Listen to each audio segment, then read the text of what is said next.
Na-invite ako sa isang special event! Gagala na naman ako dito! Aba, saan ka na naman pupuntang bata ka, ha? Hindi ka talaga napipirme sa bahay, no? Nay, payagan mo na ako! Maraming artista doon, tas marami ding pagkain.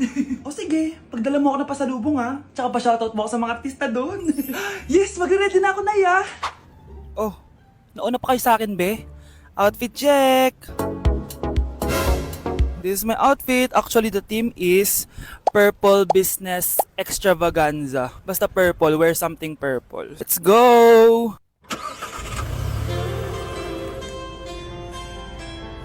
I'm so excited guys kasi balita ako may mga artista daw doon. So, I'll see you guys on the venue.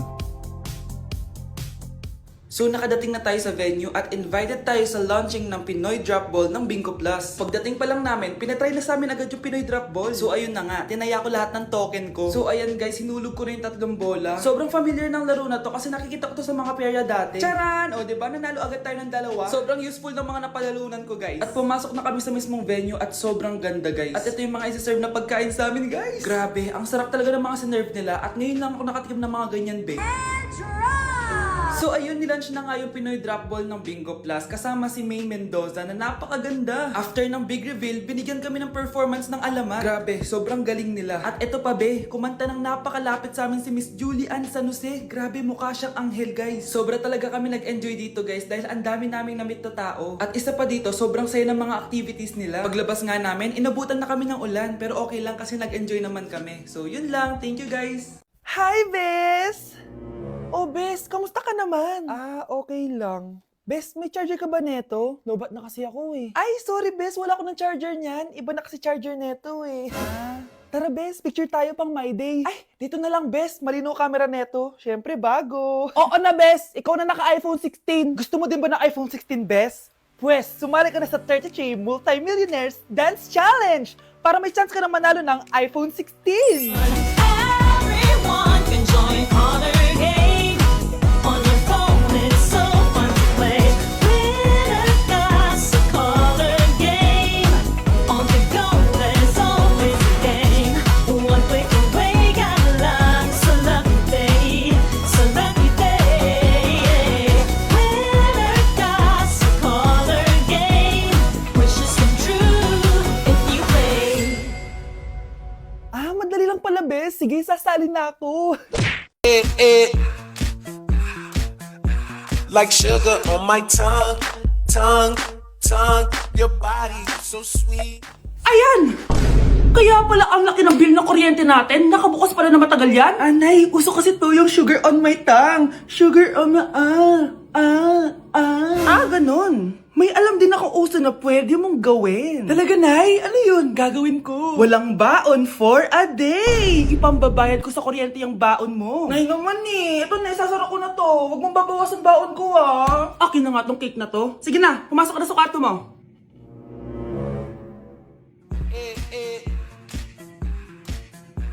Like sugar on my tongue.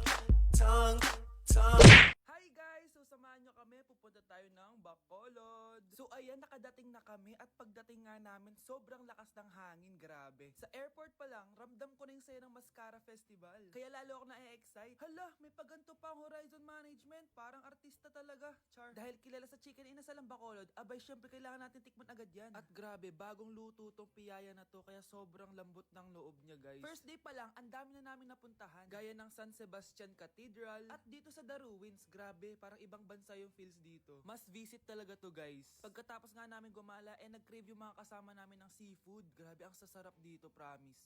Next day is BP Day guys. Sobrang nag-enjoy ako sa mga booth dito guys. Una kong tinry itong Pinoy Drop Ball nila. Pagkatapos eto naman guys, yung color game, favorite ko to nung bata ako eh. O diba, nanalo pa ako. Susunod ko namang tinry itong pula o puti. Madali lang naman to kasi dalawang kulay lang naman ang pagpipilian mo. At ang panghuli kong tinry ay ang bingo nila. Grabe, nakaka-tense. Alam mo yung feeling na mananalo ka na dapat tapos iba-ibang numero yung lumalabas. So dito guys, kinakabahan na ako. Kasi naman, first time kong kakanta sa stage at sa maraming tao. Kinanta ko nga pala yung Nothing's Gonna Change My Love For You. Huy, di magsising. Grabe talaga yung suporta ng mga Bacolod nun. Kaya naman nagpakilig kami ng malala guys. Huy, OA. First time namin to ni Hannibal siya nasa stage. Thank you so much po BP sa sobrang sayang experience na to. Hindi ko talaga to makakalimutan. After namin mag-perform, gumala na kami dito sa may Lacson Street. Sobrang haba pala nito. So ayun guys, sana nag-enjoy kayo dito sa mini vlog ko. and see you guys next time!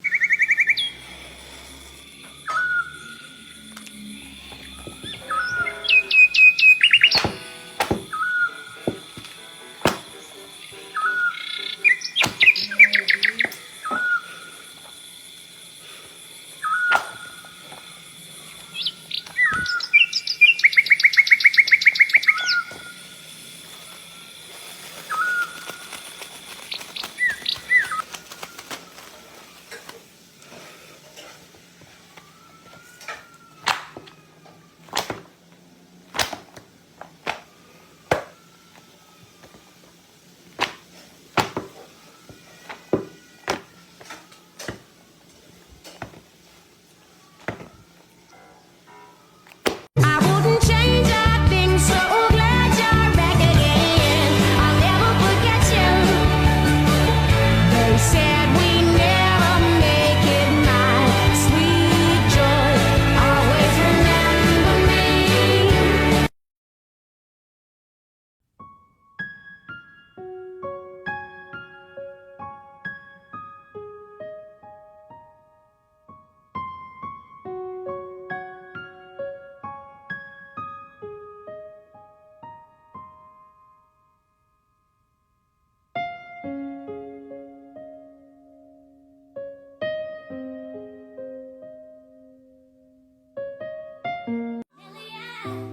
Love you, oh I do.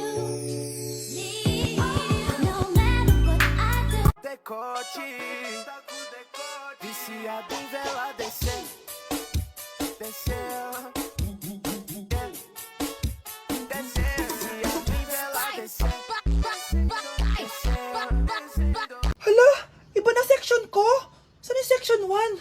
Punta-punta ako dito.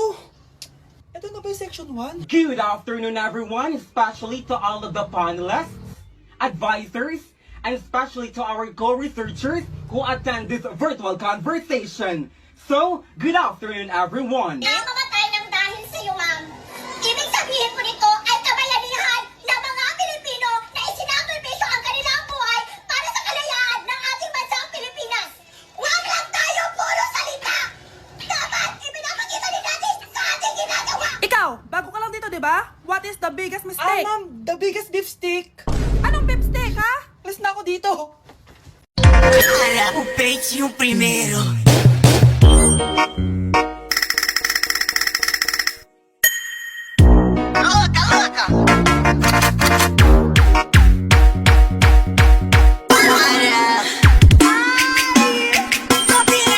Deixa a timidez de lado, puxa amigo e vem dançar. Mostra tudo que cê sabe que o Livinho vai te olhar. Pode sentar. Pode sentar.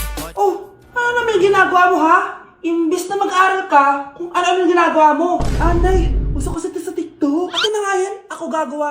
Deixa a timidez de lado, puxa amigo e vem dançar. Mostra tudo que cê sabe que o Livinho vai te olhar. Pode sentar. Pode sentar. Ay wow, Latina nga siya. Kakagising ko nga lang pala mga mare. Charot lang, kanina pa ako gising. Habang tumatae nga pala ako mga mare, bigla ako may naisip ng pagkakakitaan. Kaya naman nagpahatid na ako mga mare sa malapit na grocery sa amin. Bagong-bago nga pala itong naisip ko mga mare at wala pa nakakagawa nito. Bumili na nga ako ng mga kakailanganin ko mga mare para hindi tayo maubusan ng stocks mamaya. Pagka uwi ko nga, inumpisan ko na agad magluto mga mare. Para naman marami tayong kitain ngayong araw. Wala talagang lugi dito sa small business na naisip ko. Dahil sa isang pack na to, 200 orders na ang magagawa ko dito mga mare. Kakaiba talaga tong fries ko mga mare. Dahil sinigang powder ang nilagay ko dito mga mare. Ito nga pala yung 70 pesos mga mare. Sobrang sulit na talaga. Sa sobrang mura nga nito mga mare, nanganganib pa ako malugi. Pero hindi na importante yun mga mare, basta marami tayong customers. Nakakatakam nga tong sinigang fries natin mga mare, for sure dadayuhin to. Hindi na talaga nakapaghintay ang mga customers natin mga mare. Kita niyo naman sa mga mukha ng mga customers natin mga mare na masaya sila. Sobrang nagustuhan nga nila yung sinigang fries natin mga mare. Babalik-balikan daw nila to. Ang saya pala kumita mga mare, lalo na't galing sa dugot pawis. Okay, class. The nomination for Muse is now open. Ma'am, I nominate myself. Subukan nyo mag-nominate ng iba. Pa-main character talaga siya, oh. Ma'am, I nominate Scarlett. Hala, maglalaban sila. Ooh, ang dalawang magkaribal. Ay nako, for sure mananalo ako. Let's fight fair and square. Okay, we have 2 candidates. Unang tanong, anong meron sa inyo na wala sa kalaban nyo? Ang bagay na meron ako at wala siya ay yung mga mansyon namin.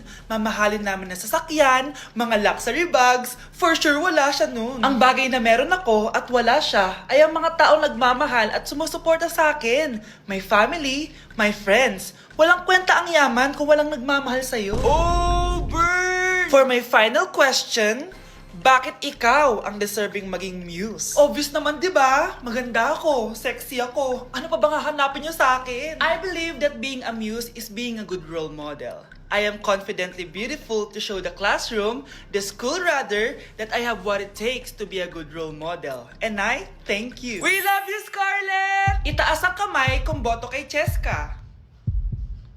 Okay? Itaas ang kamay kung boto kay Scarlett. Okay, Cheska! Panalo ako! Pwede ka nang bumalik sa upuan mo! Meron na tayong bagong muse! Si Scarlett! Deserve! Hello? May ipapatumba ako sa'yo.